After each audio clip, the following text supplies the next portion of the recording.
First, let me just say I was not going to start this new channel with Baldur's Gate 3 content, but I literally cannot stop playing this game, and every day I find something else I absolutely love about Baldur's Gate 3.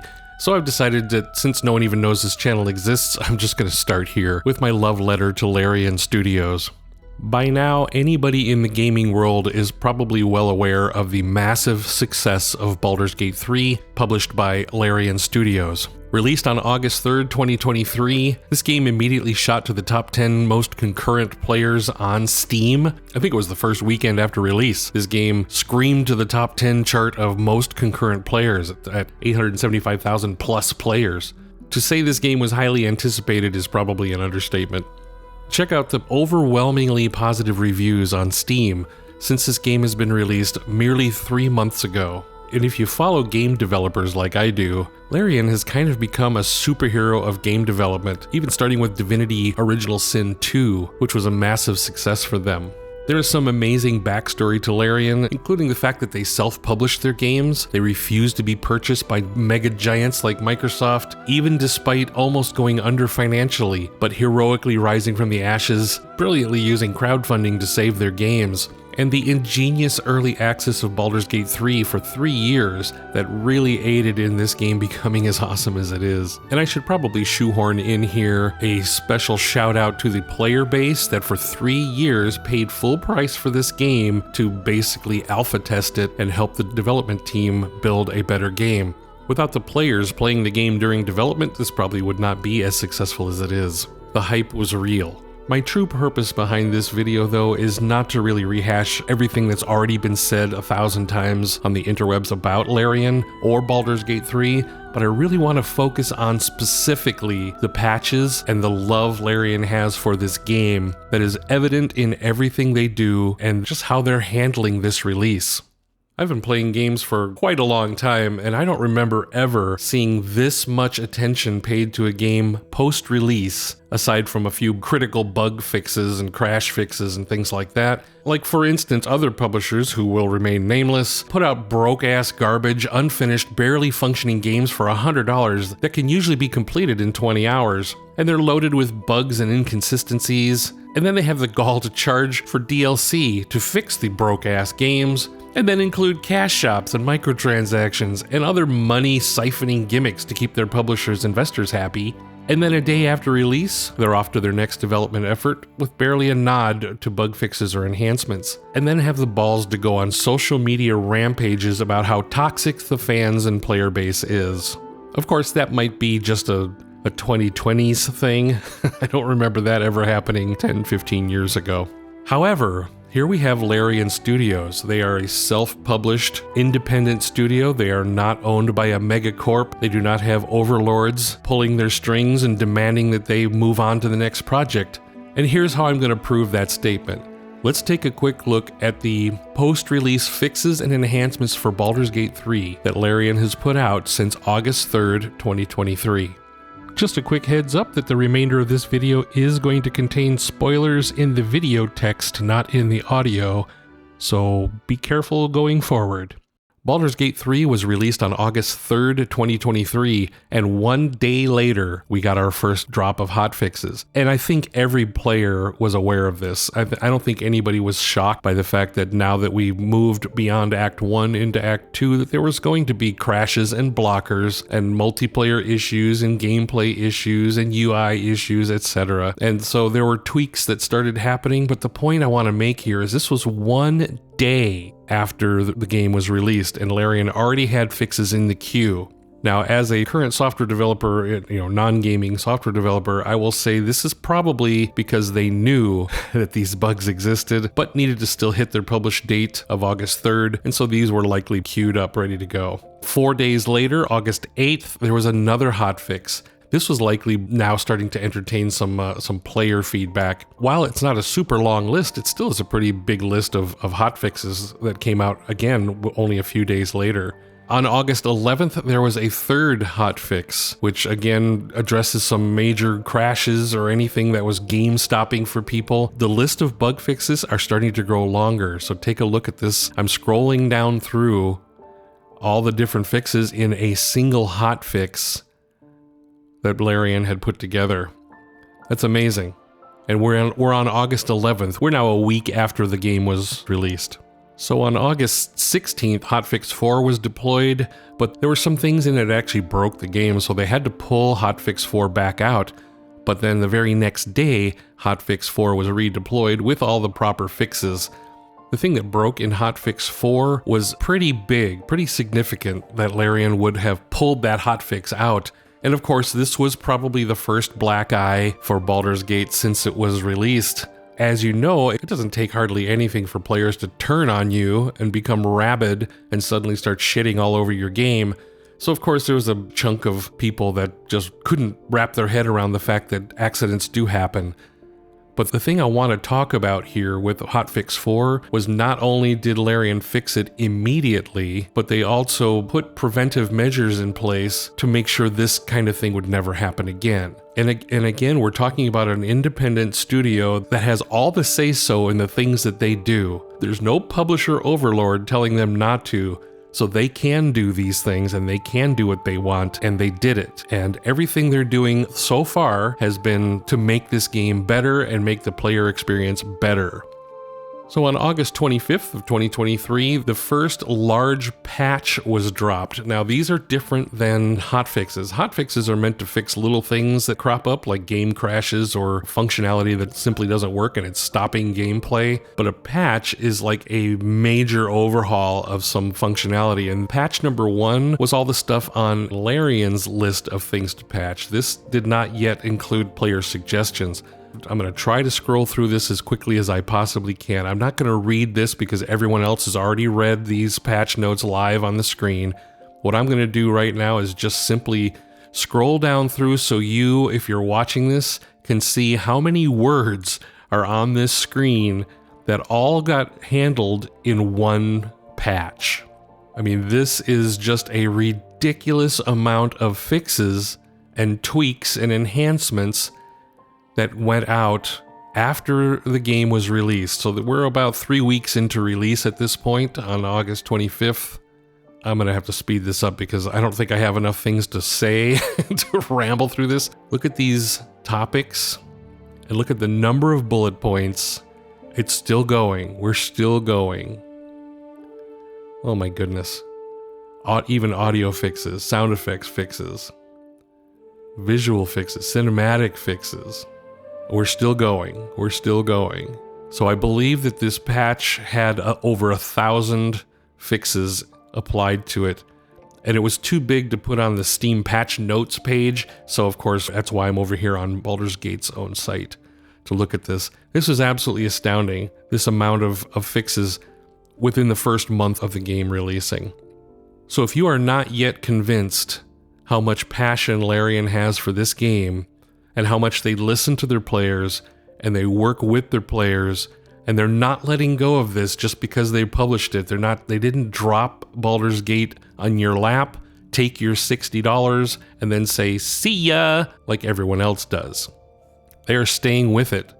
We're now looking at September 3rd.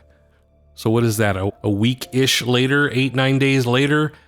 And this patch seemed to be aimed at things like performance improvements and UI tweaks and various things like multiplayer players were having a problem with the fact that if one of their multiplayer pals didn't show up, then they were kind of stuck with that player in their party and they couldn't make a run with a companion or something else. Here is introduced one of the first player-suggested enhancements that were not in the game initially, and that's the Wither's Wardrobe of Wayward Friends. You can fling an absent party member into the wardrobe and continue your journey. I'm not a multiplayer player, so I don't know what that really looks like, but this was based, again, on player feedback, because once multiplayer started playing the game, they realized if one of their friends couldn't join them that day, they were kind of stuck with them anyway. So Larian literally wrote an entire system to handle that and send it out here in patch 2. Oh, I guess one more thing to mention is that they did add some additional Karlach moments into Acts 1 and 2. So Karlach, as far as I understand, was a later entry into the game as far as a companion and an origin character.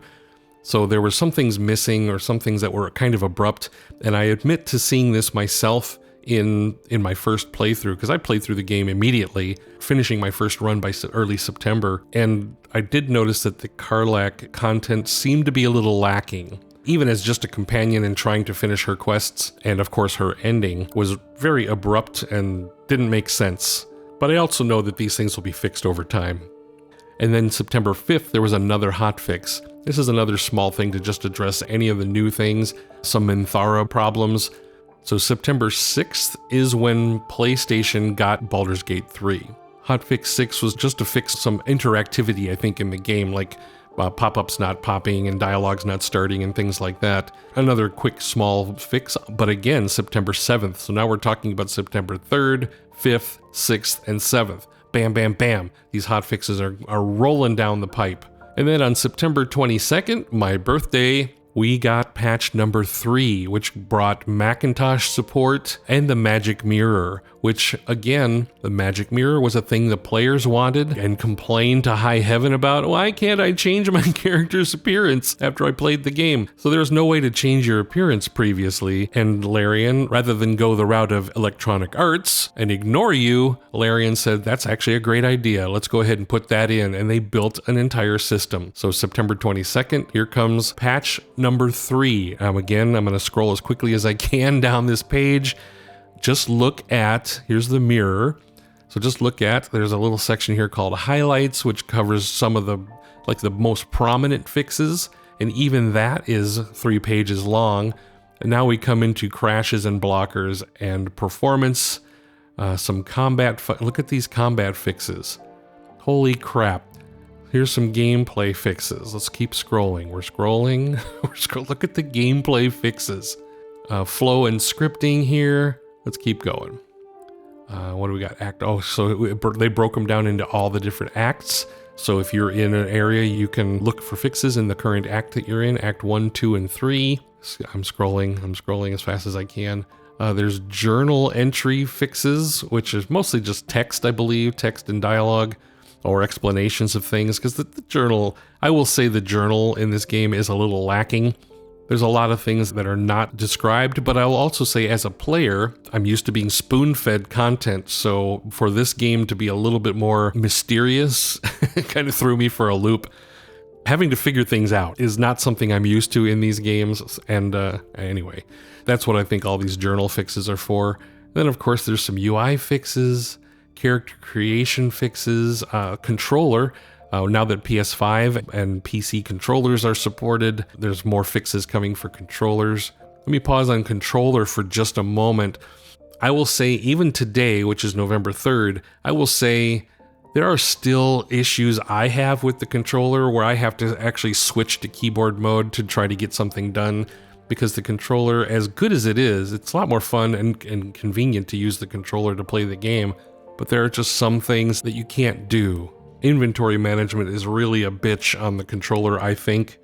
And sometimes targeting is really hard to do with the controller.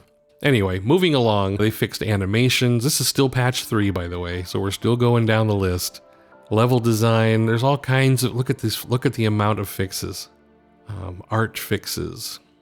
We're still scrolling. Lighting and audio. Sound effects, visual effects, changes to cinematics, which is kind of hard if you have to work with what you have and not bring actors back in to refilm things. But I think a lot of these cinematics fixes were because things are getting abruptly cut off sometimes. I did notice that. So you don't really get to hear the entire speech of the cinematic, and that's it. Holy smokes. So this is, scrolling back up, look at all these words. This is what I really want to focus on in this video, is just look at these words. How many? How many fixes? How many bullets in patch 3? Plus Macintosh support, plus the Magic Mirror. And then right after this, on October 3rd, so another week or so later, 10 days later, we had another hotfix. And this addresses just a few things. Hotfixes are meant to be small, so that's hotfix 8. And then our last hotfix that we've seen so far was dropped on October 6th. Hotfix 8 was October 3rd, and it was kind of small. Hotfix 9 was October 6th, and it was also a little small. And a lot of these were starting to deal with fleshing out some of the characters, like Minthara had a lot of fixes in these last couple of patches. She was another one whose story was due to some bugs. People missed a great amount of Minthara content that has now been addressed. So October 6th was the last hotfix. Almost a month went by between hotfix 9 and the next time we heard from Larian. So they were heads down. They had their work cut out for them. They have been busy working on things. We're in the phase of the post-release development now where they're starting to take player feedback and integrating that into the game and making the game even better than it was on launch day. So November 2nd, patch 4 dropped, and again, just look at the amount of changes. I'm going to scroll as quickly as possible. We're not going to read these. Go see other people's videos to see every single line read out loud in the video. I would probably guess a majority of these are due to players taking the time to submit bugs and try to help make this game better. Let's fly down through patch notes for patch 4. And again, it's over 1,000 lines. Over 1,000 things were fixed or tweaked or changes or enhancements made to the game. Let's look at this. Are you seeing this? This is absolutely ridiculous. Now, there's one other thing that you could probably be thinking to yourself, and that is, if this game released 3 months ago, and there have been over 4,000 fixes to the game since it was released, then it was released in a buggy state.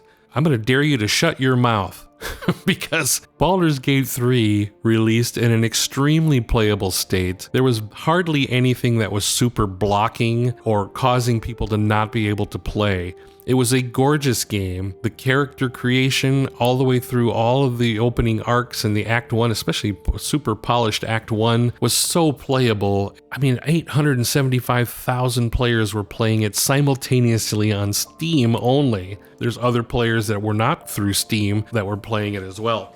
But the point is, this game launched in a very playable state and very enjoyable state, and many people did enjoy it. Where the patches have come in is with fixing some of the broken stuff that we didn't get to check out in early access, enhancing performance, which is a major thing. I mean, even I have noticed a massive improvement in performance on my junkier PC getting into Act 3 and walking through the city of Baldur's Gate. I have none of the performance issues I had, even on my 3090 RTX graphics card. Had lag issues the first time I played through in August. And now these things all seem to be fixed or well on their way to being fixed. And I think the thing that I want to say here to end this is just thank you, Larian, for giving a shit about this game, giving a shit about your players, and continuing to improve this game and make it better and make it literally the best RPG we've seen in a decade. And dare I say, for the next decade. I challenge any developer to do better.